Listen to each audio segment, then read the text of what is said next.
Et bonjour à toutes et à tous, je reviens pour une vidéo un petit peu particulière, c'est en fait les énergies de l'automne puisque le 23 septembre 2023, nous serons officiellement entrés dans la saison automnale. Donc on va s'approcher, pour ma part, alors petite parenthèse, j'ai coutume de dire que la période automnale et d'Halloween est une période qui est très riche et en même temps très dure. Et c'est vrai que c'est ma saison personnellement préférée.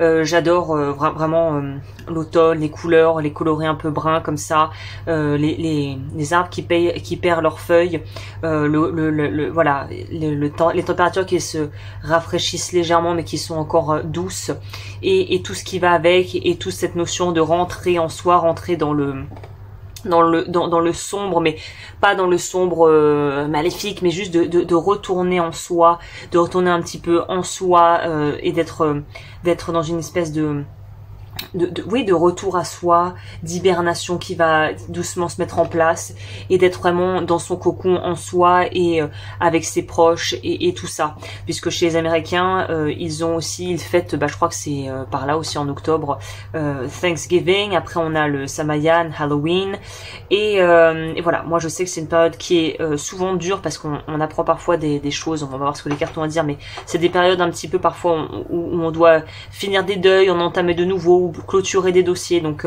mais c'est une période aussi qui permet d'énormément grandir et surtout de se libérer et de s'alléger énormément, et c'est ce que pour ma part je trouve très appréciable. Donc là, prenez comme toujours ce qui vous parle, ce sont des énergies générales. J'opte pour un tirage général et non pas à choix, parce que j'estime que là les énergies elles vont impacter les gens différemment, mais les énergies sont ce qu'elles sont.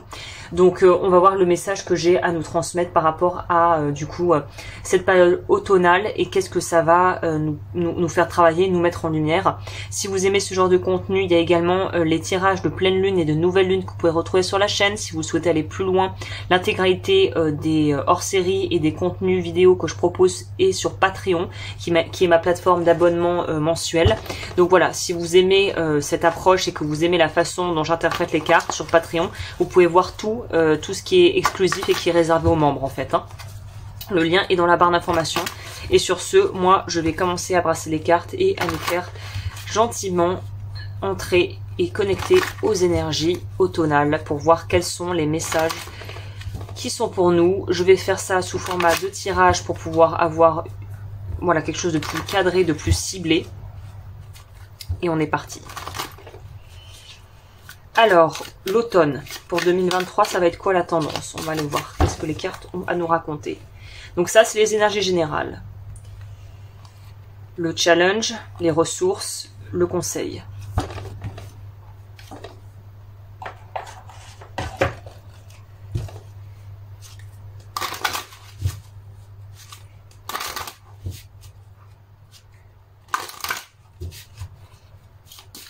Putain, je les sors plus souvent celle-là, mais je trouve que là, le genre de tirage que j'utilise s'y prête grandement. On va prendre les cartes archétypes qui font souvent travailler de façon assez juste finalement sur des problématiques, ou en tout cas qui vont parler de schémas qui, pour ma part, je trouve toujours très parlants.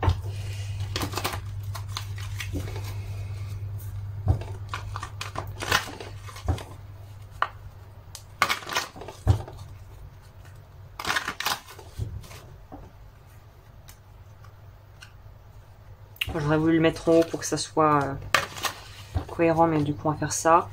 Est-ce qu'il faut qu'elle soit à l'endroit ou à l'envers? Je vais demander au pendule tout simplement. Est-ce qu'il faut cette carte, est-ce qu'elle est à l'endroit ou à l'envers?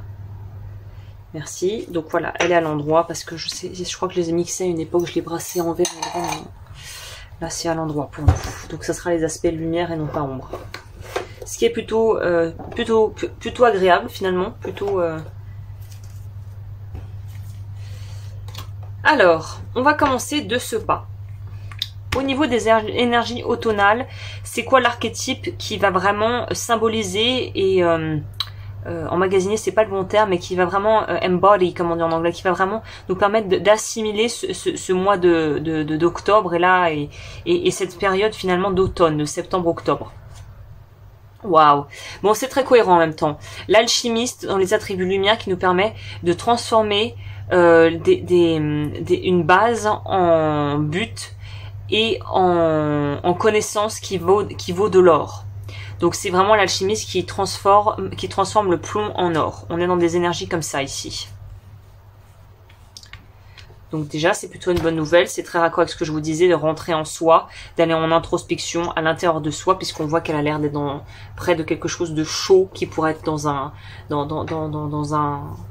sous-sol où il y aurait peut-être un four ou voilà, comme ou dans une boulangerie où il y a l'arrière-boutique avec le feu de bois qui crépite et qui permet de cuire le pain.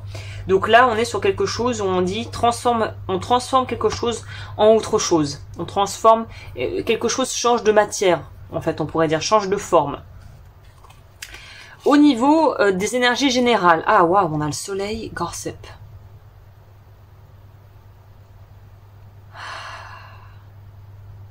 Alors c'est étonnant puisqu'on arrive, comme on le dit, dans la pénombre, presque on va retourner à l'ombre et là on est dans le soleil et on nous dit finalement, je vais quand même en prendre une deuxième pour savoir Gossip sous quelle forme. Je vais plutôt prendre non, on va prendre ça et le tarot si nécessaire parce que j'ai sorti le tarot mais ça sera peut-être pas Power. Ok, donc là ce qu'on nous dit c'est qu'il ne faut pas avoir peur de sa lumière. C'est intéressant, c'est très intéressant ce tirage. Il ne faut pas avoir peur de sa lumière et en fait il faut arriver à dépasser le qu'en dira-t-on et peut-être même le regard qu'ont nos proches sur nous pour s'en affranchir. C'est s'affranchir du regard de l'autre. La couleur de cet automne et de ce qu'on va nous proposer à vivre et à appréhender, c'est comment ne plus se laisser complètement définir par le regard de l'autre et par ce que l'on fait ou ce que l'on est en fonction ou en réponse à l'extérieur en fait. Donc là, il y a une notion d'être justement peut-être sur le devant de la scène ou d'avoir à être d'une manière ou d'une autre impliqué dans des prises de décision plus ou moins importantes en fonction de votre cas et du domaine de vie que ça va impacter. Mais là, on ressent bien qu'il y a quelque chose où il ne faut pas avoir peur de briller, d'aller de l'avant et de faire des choix qui peuvent être un peu, finalement, qui sont assumés. Comme on dit en anglais, bold choices. C'est vraiment d'assumer, de faire ce travail et de s'individuer et de se mettre au centre de sa vie en fait. Les challenges.